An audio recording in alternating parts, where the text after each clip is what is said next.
بسم اللہ الرحمن الرحیم۔ تم سے ہے پاکستان میں خوش آمدید، میں ہوں ساجد حسین۔ ہمیشہ کی طرح کوشش ہوتی ہے مضبوط مستحکم پاکستان پر بات ہو، اور پاکستان کرنٹلی کس سمت جا رہا ہے، کن کن شعبوں میں مزید کام کرنے کی ضرورت ہے۔ تمام پاکستان میں جو پولیٹیکل فورسز ہیں ہمہ وقت تیار ہیں ملک و ملت کی خدمت کرنے میں۔ موجودہ جس طرح ہم دیکھ رہے ہیں کہ سینٹ میں بڑے معاملات دیکھنے میں آئے، پاکستان ڈیموکریٹک موومنٹ کے مشترکہ کینڈیڈیٹ اور سابق وزیر اعظم جناب یوسف رضا گیلانی صاحب نے ایک سرپرائز دیا اور وہ اسلام آباد کی نشست سے سکسیس ہوئے۔ بہت ساری چیمہ گوئیاں اور بہت سارے مطالبات پاکستان ڈیموکریٹک موومنٹ کی طرف سے آ رہے ہیں کہ نئے الیکشن کی طرف ہم جائیں۔ وزیر اعظم صاحب اپنا اخلاقی جو ایک رویہ ہے یا ان کو اخلاقیات کو مد نظر رکھتے ہوئے اب کنارہ کشی کرنی چاہیے، تو ایک آئینی اور جمہوری وزیر اعظم کو آئینی مدعا پورا کرنے سے پہلے ہی مطالبے اپوزیشن کی طرف سے سامنے آ گئے ہیں۔ سندھ کی صورتحال کیا ہے، وہاں پہ بھی سندھ اسمبلی میں جو حالات ہیں جو پارلیمنٹیرینز کے، وہ بھی عوام کے سامنے ہیں، اس پر بھی بات کریں گے۔ ایجوکیشن سے لے کے ہیلتھ سے لے کے عام جو ایک کامن ایک مین ہے، جو ایک لکیر سے نیچے رہنے والا طبقہ ہے، اس کے مسائل کس قدر حل ہوئے، اس پہ بھی بات کریں گے۔ آج اسپیشل تم سے ہے پاکستان میں ہمارے ساتھ موجود ہیں صوبائی منسٹر سائنس اینڈ ٹیکنالوجی جناب میر تیمور تالپور صاحب۔ تیمور صاحب بہت شکریہ، آپ نے ٹائم دیا۔ اسٹارٹ کریں گے، پی ڈی ایم نے سینٹ میں سرپرائز دیا،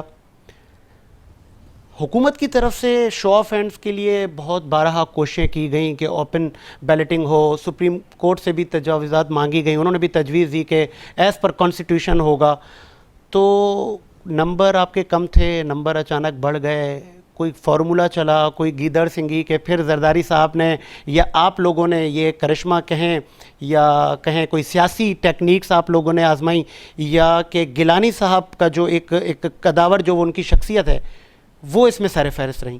بسم اللہ الرحمن الرحیم۔ سب سے پہلے تو اس جیت کا مستحق عمران خان خود ہے، جو اس کی پالیسیز ہیں، جو اس نے وعدے، جو اس نے وچن کیے، جو اس نے باتیں کی، ان سب کا الٹ کر کے دکھا دیا۔ انہوں نے آئے تھے کرپشن ختم کرنے، وہ 117 نمبر پہ تھی انڈیکس میں، وہ موسٹ کرپٹ نیشنز میں، وہ لے گئے 124 تک۔ تو پہلی بات کرپشن ختم کرنے میں کرپشن کو انہوں نے بہت زیادہ بڑھا دیا۔ اب لوگ کہتے ہیں شاید یہ آئے ہی اسی مشن پہ تھے نوٹ کمانے کے، ان کے اے ٹی ایمز جس طرح کام کریں وہ بھی آپ کو پتہ ہے۔ پھر انہوں نے بات کی تھی غربت ختم کرنے کی، تو وہ بھی انڈیکس میں بہت ہائی چلی گئی۔ انہوں نے بات کی تھی کہ مہنگائی ختم کریں گے، تو آپ اگر کمپیئر کریں فار ایگزامپل پرائس کو الیکٹریسٹی کی، تو جب پیپلز پارٹی کا دور تھا 5 روپے فی یونٹ ہم بجلی دیتے تھے، آج اس کو 19 روپے سے زیادہ اوپر لے گئے آپ۔ تو یہ سارے چیزیں جس طرح گئی ہیں، عوام تنگ ہے۔ اب ایک عام آدمی جو گھومتا پھرتا ہے وہ آپ کو گولی تو مارنے سے رہا، اپنے ووٹ کی طاقت سے ہی وہ آپ کو آپ کی دشمنیاں آپ کے ساتھ نبھا سکتا ہے، وہ اپنا حساب کتاب اکاؤنٹیبلٹی اس ووٹ کے تھرو دیتا ہے۔ آپ نے دیکھا بھی 9 الیکشنز ہوئیں الگ الگ حلقوں میں، بائی الیکشنز پاکستان کے اندر، 9 میں سے 8 الیکشنز پی ٹی آئی ہار چکی ہے۔ تو یہی تو چیز ہے، اور کون سی چیز ہے؟ اسی طرح جب پبلک کا پریشر آتا ہے تو وہ پریشر جاتا ہے فرسٹ سب سے پہلے ان کے ایم این ایز اور ان کے ایم پی ایس پہ۔ وہ ان کو کہتے ہیں کہ ہم نے تم کو ووٹ دیا تبدیلی کے نام پر، تم نے کھانا خراب کر دیا ہمارا۔ وہ پریشر میں اس کے بعد آتے، جس طرح سے اب شہریار شر صاحب نے اوپنلی اناؤنس کیا کہ میں بنا کسی شرط، بنا کسی شروط کے میں اپوز کروں گا پی ٹی آئی کو اور میں پیپلز پارٹی کو ووٹ دوں گا۔ اسی طرح اسلم ابڑو صاحب نے بھی یہی بات کی۔ یہ دو وہ چہرے تھے جو کھل کے سامنے آئے۔ ایسے بہت سے لوگ ہیں جو ہمارے ساتھ رابطے میں ہیں، جو تنگ ہیں، پر کوئی گورنمنٹ کے پریشر میں آیا ہوا ہے، کسی کو کیسز کی دھمکی دی ہوئی ہیں، تو وہ سب ابھی تک گھبرا رہے ہیں۔ پر آپ دیکھیں گے آہستہ آہستہ یہ سارے ان کو چھوڑ کے آئیں گے۔ تیمور صاحب 26ویں آئینی ترمیم حکومت لے کر آئی، لیکن اسمبلی میں وہ متفقہ طور پہ منظور نہ ہو سکی، حکومت کو آرڈیننس لانا پڑا۔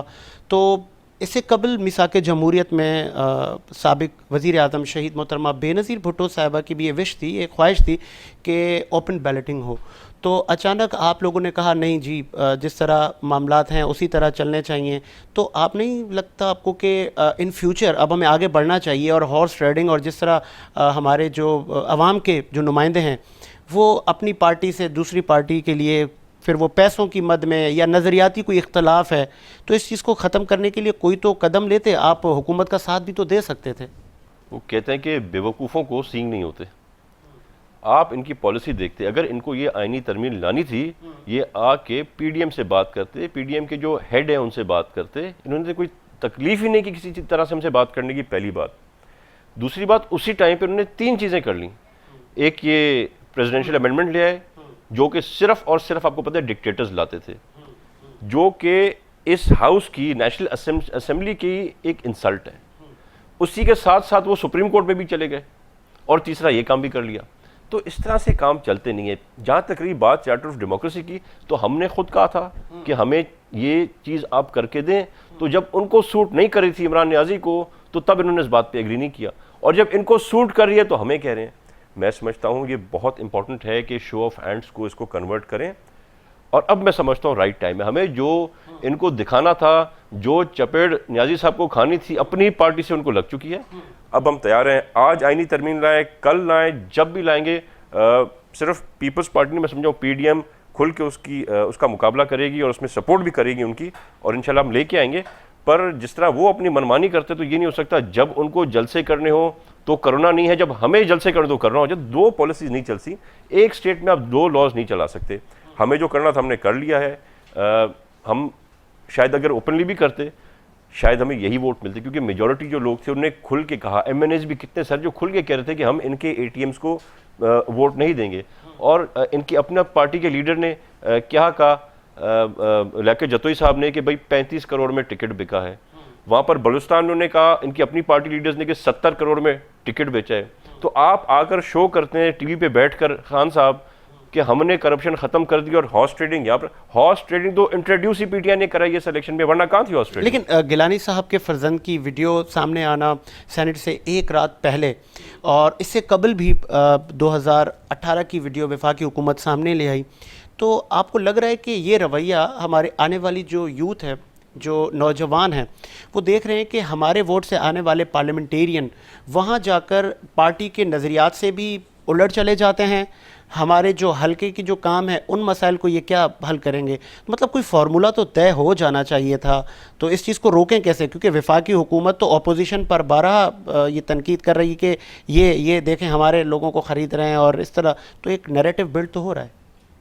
جہاں تک ویڈیو ہے گیلانی صاحب کی، تو اس ویڈیو میں تو کوئی ایسی غلط چیز نہیں ہے۔ ہم تو کہہ رہے ہیں کہ ہم رابطے میں ہیں، ہم کہہ رہے ہیں کہ ہم ان کے ووٹ جو ہے ہمیں مل رہے ہیں، ووٹ ضائع کرنے کا طریقہ اور جو ٹیکنیک، دیکھیں یہ جو ہے نا، یہ بہت بڑا المیہ ہے عمران خان کے لیے، کہ اس کی پارٹی کے ایم این ایز کہہ رہے ہیں کہ میں گیلانی صاحب کو ووٹ دینا چاہتا ہوں، میں اس آئی ایم ایف کے پپٹ کو ووٹ نہیں دینا چاہتا۔ اچھا، یہ وہاں سے خواہش کا اظہار کیا گیا۔ تو اس کے بعد انہوں نے یہ کہا کہ ہم کیا کریں، اگر ہمیں بھرا ہوا پیپر مل جائے جس میں آلریڈی ووٹ ہو، تو پھر بھی ہم ووٹ نہیں دینا چاہتے ان کو۔ تو انہوں نے پھر کہا کہ اگر آپ ووٹ نہیں دینا چاہتے تو آپ یہ نشانی سے ووٹ دیجیے گا، ہم مانیں گے کہ آپ کا ہم پہ احسان ہے۔ تو اس میں تو کوئی خرابی ہے ہی نہیں۔ خرابی تو ان کے لیے جن کے ایم این ایز کہتے ہیں ووٹ زیان کر دیں گے پر نیازی کے کہنے پہ نہیں دیں گے۔ تو مطلب یہ وش ان کی طرف سے کی گئی تھی، آپ لوگوں نے ریچ نہیں کیا۔ ٹھیک ہے، آپ کا تو رائٹ ہے، آپ ووٹ کے لیے کنونس کر سکتے ہیں لوگوں کو، لیکن جو اس طرح کے الزامات آپ لوگوں پر لگ رہے ہیں کہ اپوزیشن نے ہمارے لوگ خرید لیے یا ان کو ووٹ ضائع کروائے، کیونکہ حکومت کے 16 ارکان، مطلب آج دیکھیں وزیر اعظم صاحب نے اب اعتماد کا ووٹ اور اپنے لوگوں کو بلایا ہے، تو آپ کو لگ رہا ہے کیا یہ سیف سائڈ ہے پی ایم صاحب کے لیے؟ سیف سائڈ تو بالکل بھی نہیں۔ اگر اسی پالیسیز پہ چلتا رہے گا تو پھر تو یہ ہونا ہے۔ یہ تو ایک سومناتھ کا مندر تھا جس کو یہ خود ہی گرا رہے ہیں، جیسے کہ زرداری صاحب نے کہا تھا، یہ ان کو گرانے کی ضرورت نہیں، ان کی پالیسیز کی وجہ سے یہ اپنے وزن سے خود گریں گے، اور یہ گر گئے۔ میں سمجھتا ہوں اس اتنی بڑی ہار کے بعد عمران خان کی، اس سے کوئی مورل گراؤنڈز نہیں رہتے پرائم منسٹر بننے کے لیے، جس کی وجہ سے شاید اس میں یہ شعور آیا ہے اور وہ ووٹ آف کانفیڈنس لا رہا ہے۔ اگر اس ووٹ آف کانفیڈنس کو ذرا یہ 15-20 دن کا گیپ لا کے اور ہمیں دکھاتا تو انشاءاللہ تعالیٰ یہاں پر بھی اس کو فیل کرتے، پر کیونکہ اس کو پتہ ہے کہ ہم اپنی ورکنگ میں آ جائیں گے، وہ ہمیں ورکنگ کا ٹائم نہیں دے رہا، اسی لیے سے ایک دم سے کہہ رہا ہے کہ بس۔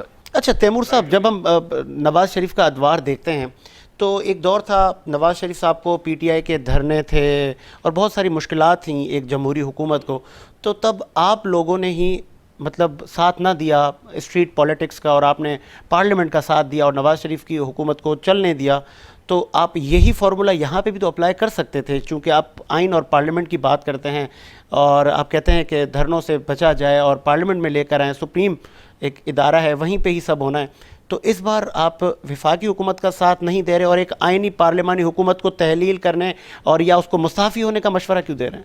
آپ کیسے کمپیئر کر سکتے ہیں نواز شریف کو عمران خان کے ساتھ؟ نواز شریف صاحب جو بھی ہیں جیسے بھی ہیں، ہمارے سوچ کا فرق ضرور ہو سکتا ہے، پر وہ ایک سیاسی جماعت ہے. یہ تو سارے اپنا جو ہے گھل مل کے انہوں نے ایک اچار بنایا ہوا ہے جس کے اندر سارے لوٹے جو پیپلز پارٹی کے بھگوڑے، نون لیگ کے بھگوڑے سارے وہاں پہ جمع کر دیے ہیں.